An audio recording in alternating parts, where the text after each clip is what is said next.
and welcome back to the Film Reelcast review of The Shield. We're already on episode 5 of season 1. This one's called Blowback. So if we just do a quick recap of what's happened, we've obviously got Terry Crowley, who was murdered by Vic Mackey, witnessed by Shane. None of the other team members, Ronnie and Lem, are aware. You've got Aceveda, who believes that Vic is dealing drugs and plays a major part in drug distribution in Farmington. Again, he cannot prove it. He's chomping at the bit to prove it. In this episode and in episodes coming, the net gets tighter around Vic, and he finds ways to get out of it, and his luck is unbelievable. If I was Vic, I'd buy a lottery ticket because he is one of the luckiest guys around.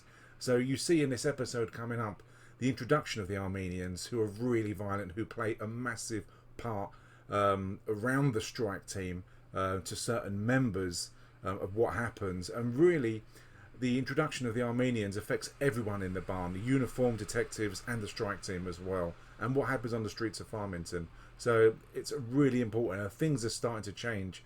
In season 1 there are some really grim storylines, and they're really not frightened to tackle things like homosexuality, police part in drugs, and people's religious beliefs. So whilst you're watching this episode, it'll be really interesting to have a thought of when you're kind of watching what the strike team are doing, as in they're breaking the rules, and can you forgive what they do for breaking the rules, for such as illegal wiretaps, planted evidence, taking money and things like that? Can you justify in your own mind that what they're doing is right and you'd be doing the same thing because it's a means to an end? Or should they be doing it the proper way, the proper channels? Even if they're not getting the result they want, they've at least done it the right way. So that's a real kind of scruples, a real dilemma of something to think about, because if they can't plant a wiretap, then maybe there's no other way of actually being able to get the warrant, which means the people will be carrying on committing crime, which is wrong. But planting a wiretap and doing it all illegally isn't the right way of doing things, but it's getting something done. So what do? Do you do the illegal route, a means to an end, or do you just wait and do it the right way, and justice should be carried out in the right way and delivered? I mean, it's a real dilemma, but it's interesting. Just keep that in mind when you're watching episode 5, because it starts the ball rolling for more and more illegal activities for the strike team. We've also got the introduction to a possible serial killer that's in Farmington that's killing prostitutes. And again, this is a plot line which is piloted by Dutch alone, who believes that there is a serial killer going around killing people, because the MO is exactly the same. And again, he wants to make his name as someone who can crack serial killer cases and someone who will be taken seriously, because he is the butt of all jokes. Okay, episode 5, Blowback. This is our first introduction to the Armenians. The Armenians play a massive part in this. They play a part in the dynamics of what happens, and also towards the end, as things reach an insane climax, it's down to the actions of Vic and his team against the Armenians. So they really play a crucial part in this. Anyway, the episode starts with Ronnie and Vic breaking into an office, which turns out is run by the Armenians. And as I've just spoken about with regards to Rampart and the planted of wiretaps and evidence and stuff like that, they put a wiretap in this office with their intentions to carry out a raid a bit later on, which obviously is going to be an illegal warrant, which they get because they actually put an illegal wiretap in.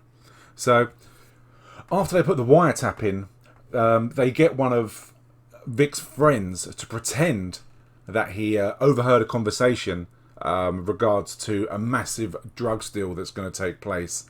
And through this, that they give him some cash and they can get the warrant. Obviously, they've got the warrant illegally. They put the wiretap in illegally. But to Vic, this is no big deal. To the rest of the team, this is no big deal. So they get a student. They go to a local college and get a student to translate the wiretap once they've got it. And the message they get is that the gardener will deliver 6 loaves of white bread. To the student, he's got no idea. But to Vic and his team, clearly means there's going to be 6 deliveries, 6 packs, 6 blocks of cocaine to this office. And one of the really interesting things that Vic says is that once they do get the drugs, obviously some of it's going to be handed in, but once they do get their own share of the drugs, They're going to hand it to Rondell, who can then sell the drugs, and they put it down as an investment into their own retirement fund. And that why should the streets profit? Why should the other dealers profit when Vic can profit and his team? Which is, the irony of this is unbelievable. Their job is to arrest drug dealers. They're stealing the drugs, and they're becoming the kind of conduit to the drug dealing in Farmington, which is having a massive effect on communities, families, everyone. And if they don't take these drugs off the streets, this is what happens. But they're profiting, so who cares? Because Vic's making money. And meanwhile, back at the barn, Julien gets told that there's someone at the front counter who wants to speak to him. He goes there, he's got no idea who it is. And when he gets there, it's Thomas. And if you remember, Thomas was previously arrested when they did their warrant strike. And they were hitting everyone and clearing up the warrants. And Thomas was flirting with Julien. If you remember, they went back on the last episode. They kissed. And Julien was having real inner struggles and turmoil with his own sexuality. Remember, he's a very religious person, as we've mentioned. And the fact that he's homosexual goes against Julian's own beliefs, that it's wrong, that it's not accepted in the Bible. So in that case, that what he's doing is a sin. And I think he's more disgusted with himself and his actions rather than disgusted with the fact that people are homosexual. That's never mentioned in communities and people's choices. This is solely about Julien and the way he believes that he's perceived and that people should act. And Thomas is obviously very overtly homosexual, and he can't understand the dilemma that Julien's having. And he says, I want to see you. I don't want to just speak to you. I want to see you. If you don't come to my house, if you don't contact me, I'll come back here every day, again and again and again. And obviously Julien doesn't want people to know that he's gay because of the shit that he'll get in this very jock, testosterone, macho world that he's in whilst he's frontline policing. So he's in a real dilemma as what to do. It's a kind of emotional blackmail that Thomas is putting on him, that he must go and see him. And I think part of Julien wants to, but he doesn't want to open up about his own sexuality. So it's a real crossroads that Julien's at the moment. So if you also remember from when we were last speaking about Dutch, that he's the brunt of a lot of jokes at the barn and that people take the piss out of him, that he's not taken serious. And this is something he's fully aware of and that he really, really hates. But he's a clever guy. He's really intelligent. So he does become very useful to people through his pure intelligence alone, not his looks and not his corny chat-up lines. But Danny, the uniformed officer, has obviously been told that she can go for a sergeant, and she's supported by Aceveda to go for it. So she uses Dutch, and Dutch jumps onto this, and Dutch is so excited. He sees this as a way of getting in Danny's knickers rather than helping her pass her exams. He wants to kind of show off his intelligence to her as a way of persuading her to really jump into bed with him. And it's a really funny scene, and this is instantly picked up by Wims, who says, if the first question is, will you go to bed with me on the exam question, then you should not, basically, don't waste your time, because she ain't going to be interested in you. And it's really, really funny that this is the only angle Dutch can use to try and get inside a woman's knickers. It's absolutely brilliant. So the next scene, you see the strike team arming themselves, getting ready, checking their weapons. They're in their clubhouse, as Vic calls it, which is basically their locker room. And they're getting ready to go. Aceveda walks in, and Aceveda says, I've got some unis to back you up, and I want them there. Vic says, that ain't the way we do stuff. Clearly, Aceveda's intention is that I don't trust you. Last time you did something, an officer died, being Terry Crowley, which he still blames Vic for. He's still suspicious that Vic had something to do with it rather than it being an accident. And he also, I think, thinks that Vic is going to steal money. He's going to steal the drugs. And it's not known whether he thinks the rest of the team are kind of conspiring and working with Vic, or whether this is just a private enterprise that Vic has going along. He knows that Shane is aware, and you realise and you learn that Vic and Shane go back a long way. And he's always seen, as I've said before, Shane is a weak link. But it's not spoken about with Ronnie and Lem, whether they're on it as well. But he wants the unis there, just in case something goes wrong, and also if there's any blowback on Vic, that he can get Vic for it, which is his main aim at the moment.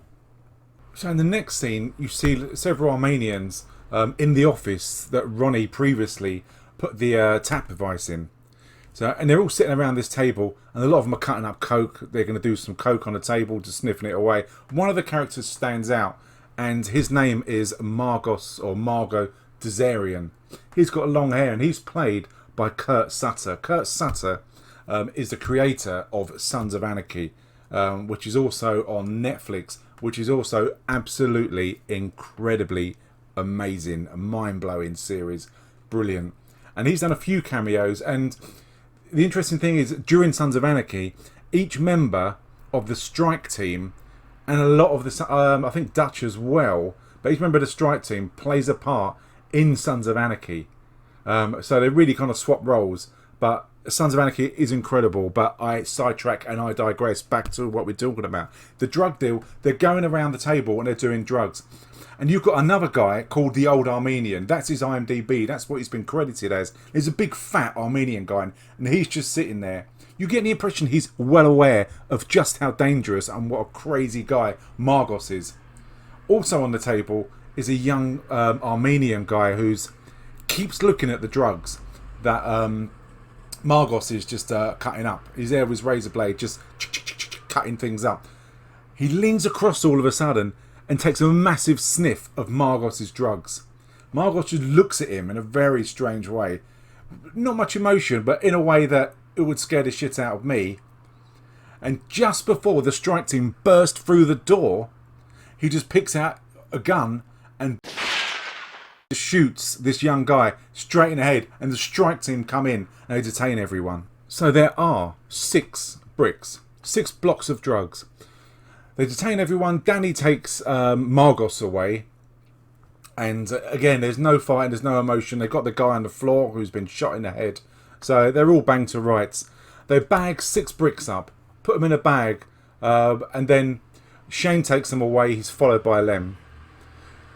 Julian and the rest of the uniformed are told to wait outside until they get the all clear to come round. Julian's instructed to go around the back of the building by Danny to make sure that no one escapes.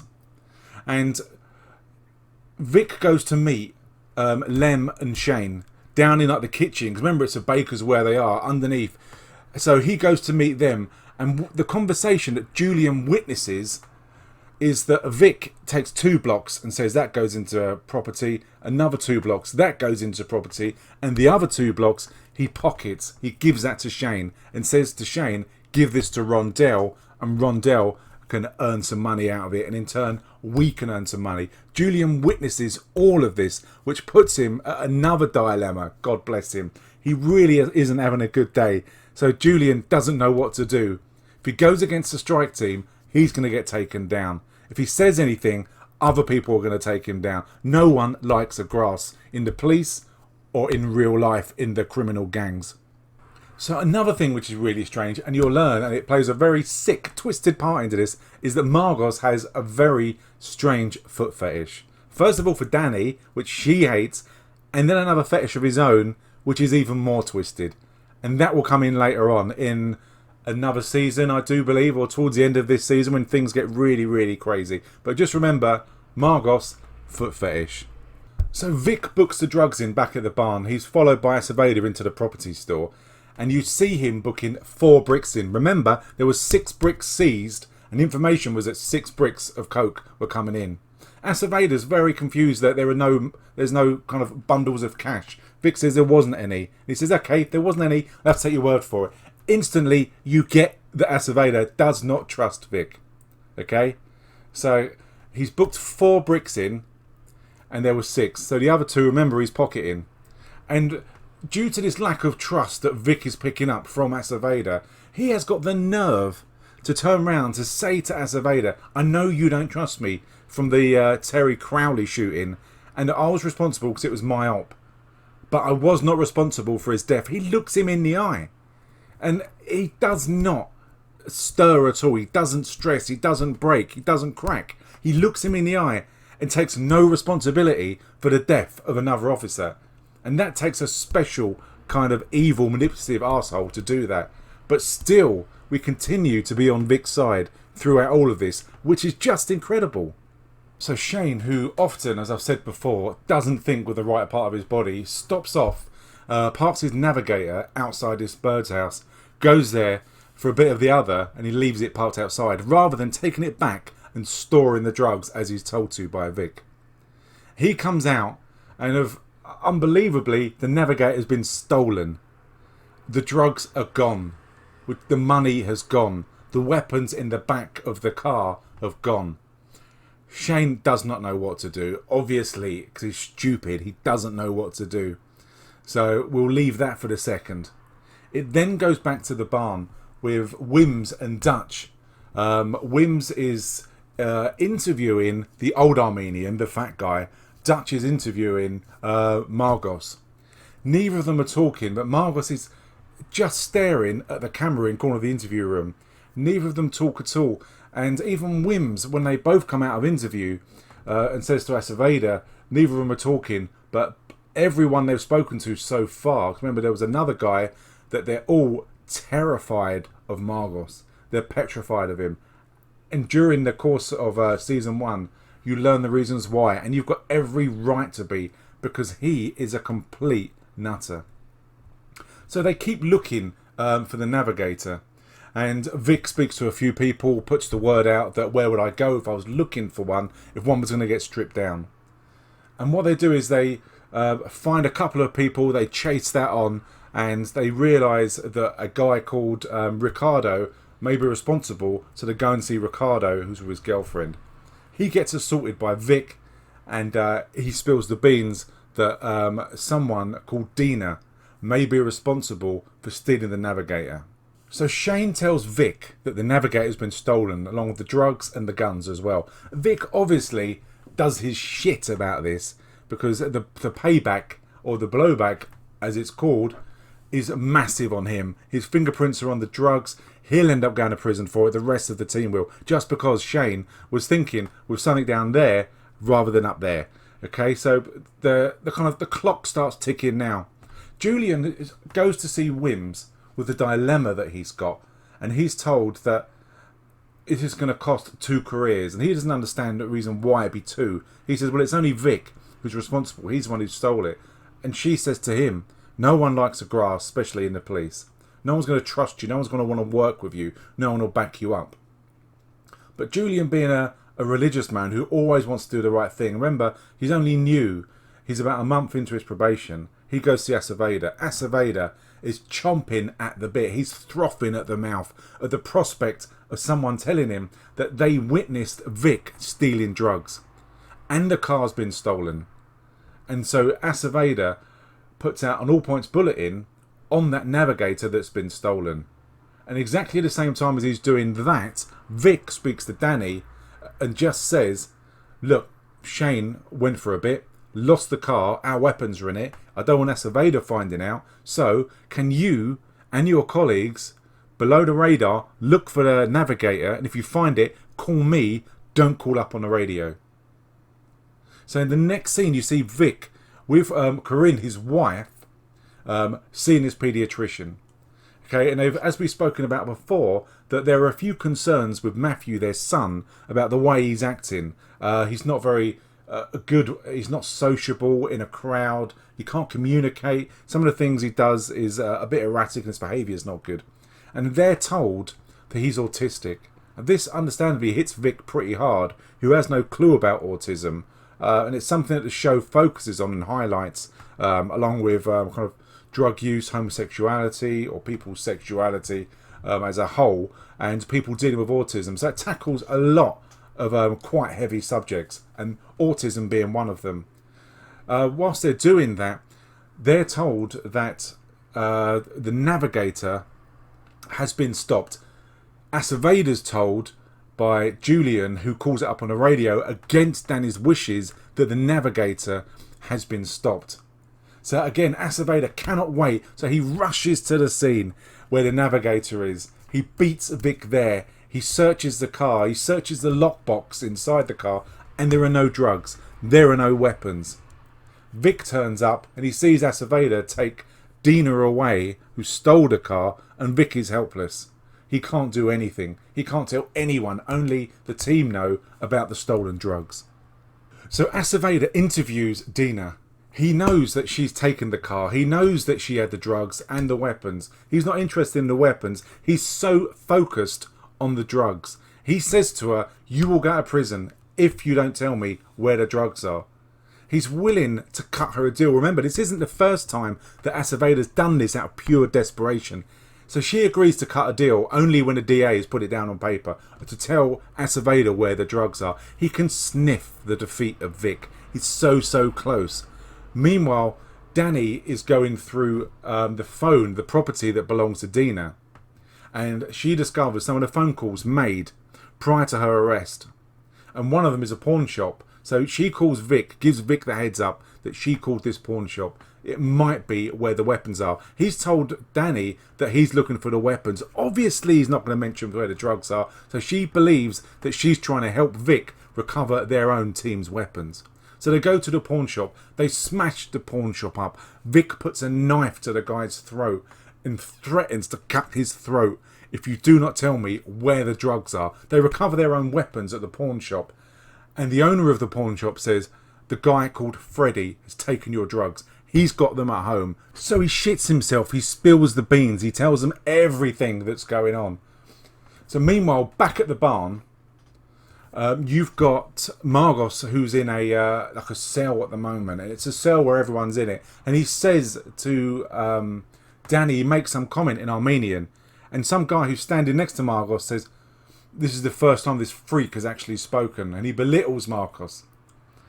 The next thing you see is that Margos has broken the neck of this guy, and anyone who's witnessed this is so terrified they've actually pissed themselves. So that's how insane. We don't get to see what happens, but we realise that Margos has broken this other guy's neck for belittling him. And that's just how dangerous he is.